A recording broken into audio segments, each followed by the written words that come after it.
सबसे पहले अच्छी खबर दें आपको कि वज़ीर-ए-आज़म शहबाज शरीफ ने बिजली की कीमतों में कमी का ऐलान कर दिया। घरेलू सार्फिन के लिए ₹7.41 फी यूनिट बिजली की कीमत कम कर दी गई। सनतों के लिए ₹7.69 फी यूनिट कमी कर दी गई है। उनका कहना था कि बिजली की कीमत हमालिया नुमा रुकावट है।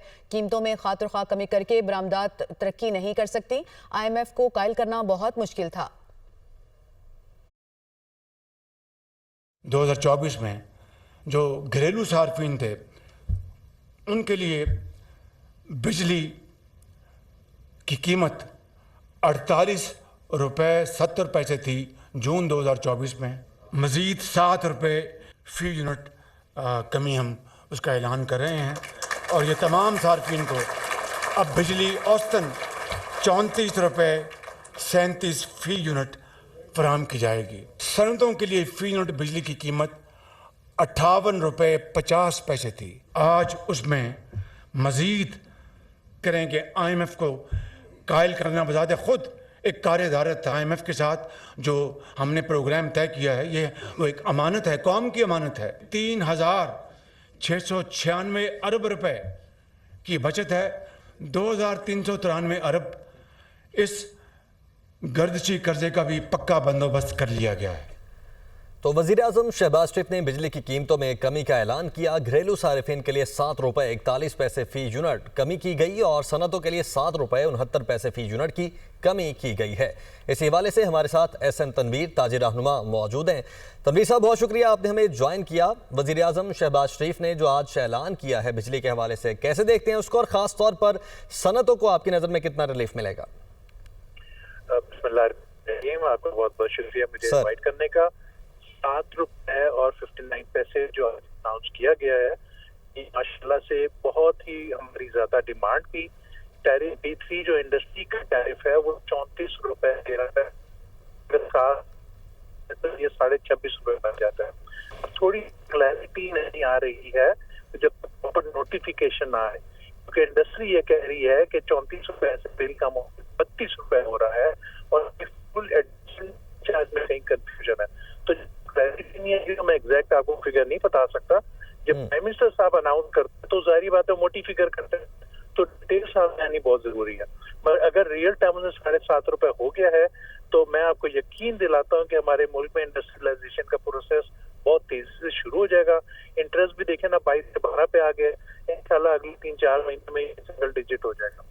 तो यही इंडस्ट्री डिमांड थी, यही हम पिछले 10 महीने से जंग लड़ रहे हैं।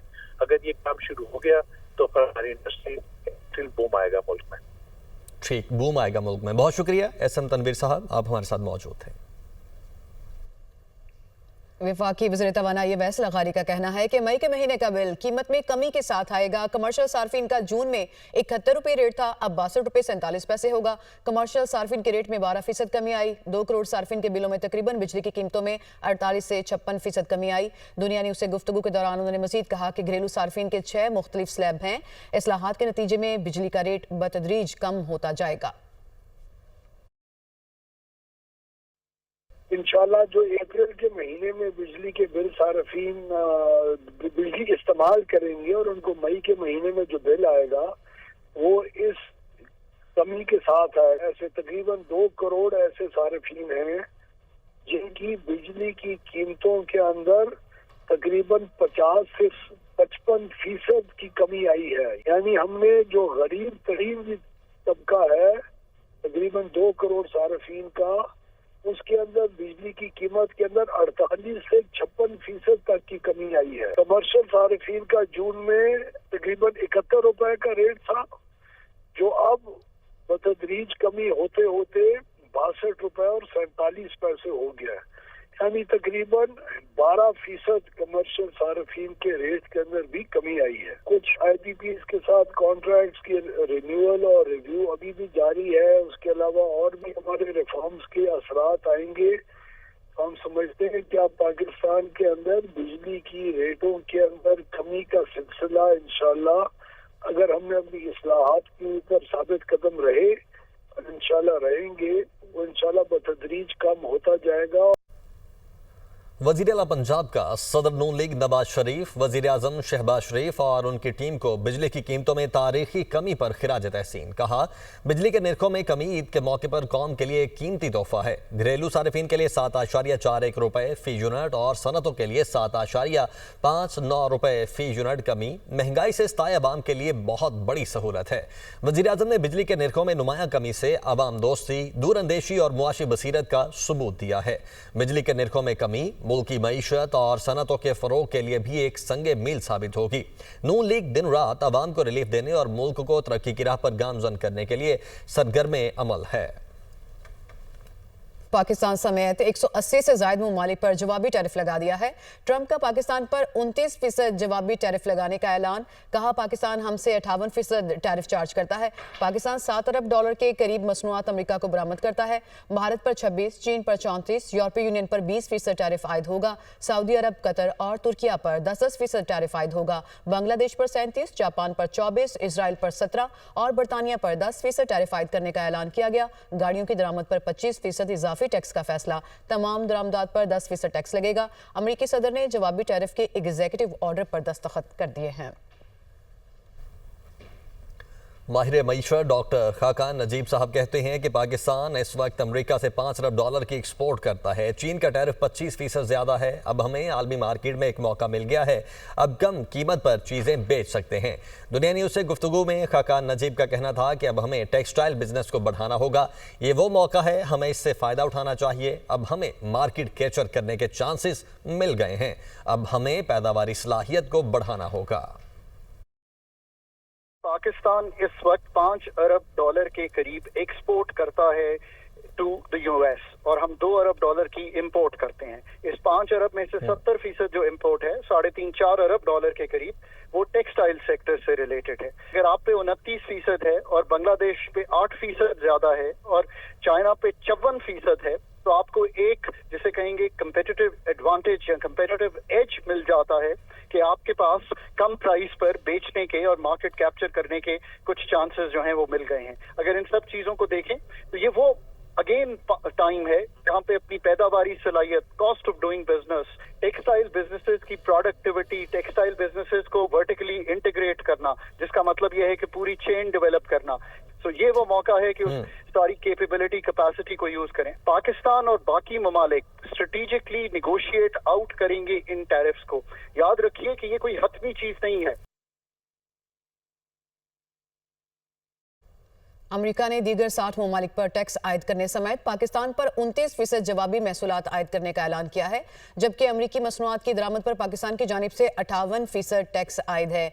इसी पर गुफ्तगू करने के लिए हमें ज्वाइन किया है माहिर मईशत आबिद सुलहरी साहब ने। सर, बहुत शुक्रिया आपके कीमती वक्त का। कहा यह जाता है कि हर चैलेंज में एक अपॉर्चुनिटी भी छुपी होती है, तो क्या आप समझते हैं कि पाकिस्तान के मुकाबले में जो दीगर ममालिक पर ज्यादा टैरिफ लागू करने पर पाकिस्तान इससे कोई फायदा हासिल कर सकता है? यकीनन एक अपॉर्चुनिटी है। देखिए, बांग्लादेश को देखें, उस पर 37% ड्यूटीज जो हैं वो आयद हो गई हैं। श्रीलंका को देखें, वो 44% पे है। वियतनाम और कंबोडिया अगर आप देखें तो 46 और 48% पे हैं। और ये टेक्सटाइल में मेजर कंपेटिटर हैं पाकिस्तान के। जो अमेरिका में पाकिस्तान की जो मेजर एक्सपोर्ट है वो टेक्सटाइल है। तो अगर हम अपने 29% को देखें और कंबोडिया या वियतनाम के 46 और 48% को देखें, तो पाकिस्तान के पास एक अपॉर्चुनिटी है कि यहाँ पे जो एक वैक्यूम क्रिएट होगा वो उसको हम कम्पीट कर सकें। या श्रीलंका के मुकाबले में या बांग्लादेश के मुकाबले में अगर हम क्वालिटी जो है वो दे सकते हो, तो यकीनी तौर पर पाकिस्तान जो है अभी भी इस मार्केट में कम्पीट कर सकता है। क्योंकि अगर ये अकेले किसी एक मुल्क पे, सिर्फ अकेले पाकिस्तान पे ये ड्यूटीज लागू होती तो फिर तो शायद हम कहते हैं कि हमारी जीडीपी जो है वो बड़े बुरे तरीके से मुतासर होगी। लेकिन चूंकि पूरी दुनिया पे है और जाहिर है जीडीपी तो मुतासर होगी, हमारी एक्सपोर्ट जो है वो अकेले की मुतासर नहीं हो रही, वो सबकी हो रही है। सही। आप साहब ये भी बताइएगा कि कौन सा सेक्टर ऐसा है जिसमें हम इस चैलेंज में से अपॉर्चुनिटी को अवेल कर सकते हैं? गवर्नमेंट का अब रोड मैप क्या होना चाहिए इस सारे जो चैलेंज में से अपॉर्चुनिटी में इसको डन करने के लिए? देखिए, आज की जो टैरिफ, इलेक्ट्रिसिटी टैरिफ में जो डिक्रीज है ये शॉर्ट लिव्ड है। ये डिपेंड करेगा कि बेस टैरिफ तो कम नहीं किए गए, कितने उसमें कम होते हैं। अगर ये क्वार्टरली टैरिफ एडजस्टमेंट है तो 3 महीने का होगा, अगर ये फ्यूल चार्जेस एडजस्टमेंट है तो 1 महीने का होगा उसमें कंपोनेंट। तो गवर्नमेंट को इस वक्त ये देखना होगा कि इंडस्ट्री का जो एक मेजर चैलेंज है वो एनर्जी है। एनर्जी की बेहतर सप्लाई और उसकी चीपर रेट्स का सप्लाई कैसे इंश्योर की जा सकती है। अगर ये चैलेंज जो है इससे नबर्द आजमा हो सके तो हमारी इंडस्ट्री जो है उसको कम्पेटिटिव बनाया जा सकता है कि वो कंबोडिया या वियतनाम का इतने हाई टैरिफ के साथ उनको आसानी से वो आउट कम्पीट कर सकती है। बहुत शुक्रिया आबिद सुलहरी साहब, इस पर आपने अपना नुक्ता नजर पेश किया। वजीर आजम शहबाज शरीफ ने कहा है कि हुकूमत संभाली तो डिफॉल्ट की तलवार लटक रही थी। IMF बात सुनने के लिए तैयार ना था। LC खोलने के लिए पैसे नहीं थे। मुल्क को अफरा तफरी का शिकार करने वाले खुशी से मरे जा रहे थे। उनको यकीन था कि अब पाकिस्तान को डिफॉल्ट से नहीं बचाया जा सकता। मखसूस टोले ने अपनी सियासत पर रियासत के मफादात को कुर्बान किया। उसी टोले ने आलमी मालियाती इदारे से मुआहदे को तोड़ा। उन्होंने IMF को खत लिखे। जिन मसाइल ने 77 साल में कौम को गुर्बत की तरफ धकेला उनको जड़ से काट कर फेंकना है। एंटीबायोटिक से काम नहीं चलेगा। अब हमें इन मसाइल की सर्जरी करनी होगी। सख्त फैसले करना होंगे जैसे पिछले 1 साल में किए। मुआशी इस्तेहकाम के सफर में army chief general Asim Munir ने कलीदी किरदार अदा किया जिस पर उनके मशकूर हैं। जब हमने हुकूमत की जिम्मेदारी संभाली तो पाकिस्तान के सर पर डिफ़ॉल्ट यानी दिवालिया की दीवार या दिवालिया होने की दीवार या तलवार कह लीजिए वो लटक रही थी। और यकीन मानिए कि IMF बात सुनने को तैयार नहीं था। LC खोलने के लिए बेपनाह मुश्किलात का सामना करना पड़ रहा था और पाकिस्तान को अफरा तफरी का शिकार करने वाले खुशी से मरे जा रहे थे कि उनको ये यकीन की हद तक उनको ये बात पुख्ता हो गई थी उनके जहनों में कि कुछ हो जाए अब पाकिस्तान को डिफ़ॉल्ट से नहीं बचाया जा सकता। और इस तरह अपनी सियासत को रियासत पाकिस्तान के मफादात को कुर्बान कर दिया। और ये वही टोला है जिसने IMF से किए हुए अपने मुआहदे को खुद तोड़ा। वो कौन से वज़राए ख़जाना थे जिन्होंने IMF को ख़त लिखे थे कि अब हमें उन मसाइल को जिन्होंने पाकिस्तान के अंदर 77 साल में गुर्बत की तरफ इस कौम को धकेला, उन मसाइल को अगर हमने अब जड़ से काट कर ना फेंका तो मैं आपको बिला खौफ तरदीद ये कह सकता हूँ कि फिर ये सहूलत और आइंदा आने वाले महीनों में और रिलीफ वो बेमानी हो जाएगा। एंटीबायोटिक से कतन कोई काम नहीं चलेगा। हर चीज़ छोड़ दी। आज हमें सर्जरी करनी होगी मगर इसके लिए दुरुस्त और कड़े फैसलों की ज़रूरत है जो अभी हमने पिछले 1 साल में किए हैं। और वो ये है कि सारे अमल में army chief general Syed Mohammad Asim Munir उनके रफ़ाकार का मुझे मेरी टीम को भरपूर तावन हासिल रहा और उनका एक कलीदी किरदार रहा। बानी PTI से मुलाकातों के लार्जर बेंच के फैसले पर अमल दरामद न करने पर तौहीन अदालत की दरख्वास्त दायर कर दी गई। PTI रहनुमा शिबली फराज ने इस्लामाबाद हाई कोर्ट में ये दरख्वास्त दायर की। सेक्रेटरी दाखिला, सेक्रेटरी महकमा दाखिला पंजाब और सुप्रिटेंडेंट जेल के खिलाफ दरख्वास्त दायर की गई। दरख्वास्त में कहा गया कि 24 मार्च को लार्जर बेंच ने बानी PTI से मुलाकातों का फैसला दिया। फैसले के मुताबिक मंगल और जुमेरात मुलाकात कराना जरूरी है। जेल हुकाम की जानिब से फैसले पर अमल दरामद नहीं किया जा रहा। अपोजिशन लीडर उमर अयूब का कहना है कि एक बार फिर हमें बानी PTI से मुलाकात की इजाज़त नहीं दी गई। 2.5 माह से हम मुतवातिर आ रहे हैं, मुलाकात करने नहीं दी जा रही। बानी PTI खुद लिस्ट देते हैं लेकिन किसी को मिलने नहीं दिया जाता। बानी PTI की बच्चों से फ़ोन पर बात नहीं करवाई जा रही। सेनेटर शिबली फराज ने कहा अदालती फैसलों की पासदारी नहीं की जा रही। कानून के फैसलों पर अमल दरामद न करने वालों को अदालत बुलाया जाए। जो अदालती फैसलों पर अमल नहीं करते उनकी सजाओं का तयन होना चाहिए। बानी PTI से मुलाकात न करवाना अदालत की तौहीन है। आलिया हमजा कहती हैं कि जेल में बानी PTI से बदतरीन सलूक किया जा रहा है। बानी PTI को जेल में बासी खाना दिया जा रहा है। बानी को ईद वाले दिन बहनों से भी मिलने नहीं दिया गया। वो रावलपिंडी में अडयाला जेल के बाहर मीडिया से गुफ्तगू कर रहे थे। हमें वज़ीर आज़म इमरान खान साहब से जेल में यहाँ पे अदालत के ऑर्डर्स के बावजूद नहीं मिलने दिया। 2.5 महीने से हम लोग मुतवातिर आ रहे हैं और हमारी मुलाकात नहीं हो रही। लिस्ट जो कि इस जुमेरात की मुलाकात की होती है, ये वज़ीर आज़म इमरान खान साहब ख़ुद तहरीर करके और हमारे वकला हजरात को हैंड ओवर करते हैं कि इन लोगों से, अपने साथियों से मैं मुलाकात करना चाहता हूँ। वज़ीर आज़म इमरान खान साहब के अपने दोनों बच्चों से इन्होंने तकरीबन पिछले 2.5-3 महीनों से बात नहीं होने दी। अदालती फैसले कोई मानी नहीं रखते।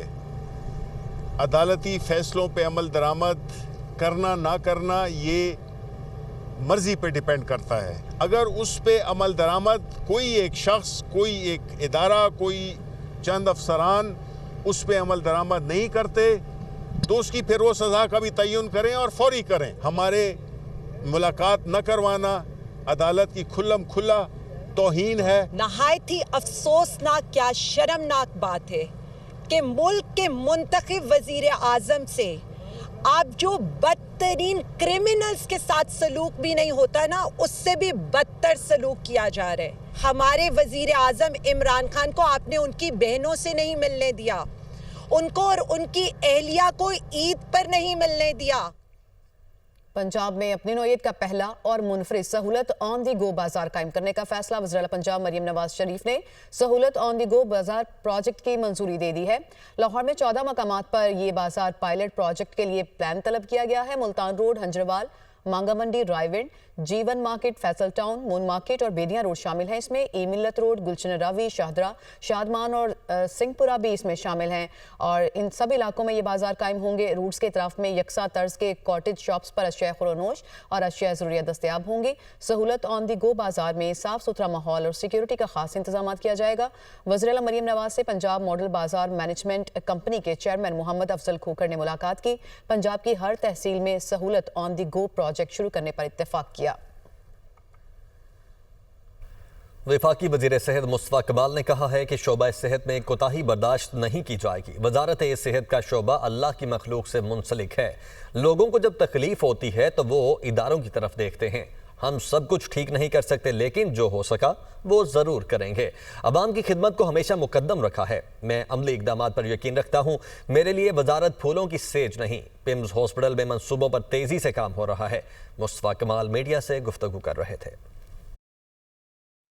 हर वो चीज़ जो कि मरीज़ों के मसाइल को कम कर सके, इंशाअल्लाह ताला उसके अंदर कोई कसर नहीं उठाई रही। ये जो हेल्थ का शोबा है ये अल्लाह की मखलूक से मुंसलिक है। ये इंसान जब तकलीफ में जाता है, जब उसको कोई तकलीफ पहुंचती है तो वो हमारी तरफ रुख करता है, वो इन इदारों की तरफ रुख करता है, वो हेल्थ डिपार्टमेंट की तरफ रुख करता है कि हम सब कुछ ठीक नहीं कर सकते। पाकिस्तान में हमें जितनी आबादी हो गई है, उस आबादी को पाकिस्तान में कभी भी ऐसा वक्त नहीं आएगा कि हम ये कह सकें कि हम सारी आबादी के बीमार जो लोग पड़ रहे हैं हम उनका इलाज कर सकते हैं सरकारी तौर पर इस निज़ाम में रहते हुए। नहीं कर सकते। कोई भी ओहदा मेरे लिए बेड ऑफ रोजेज नहीं रही, मेरे लिए फूलों की सेज नहीं रही। प्राइम मिनिस्टर साहब ने बहुत जल्दी यहाँ पर कुछ इनॉग्रेशंस करनी है। 2.1 अरब रुपए की लागत से पाकिस्तान का state of the art 7 operation theatres हमने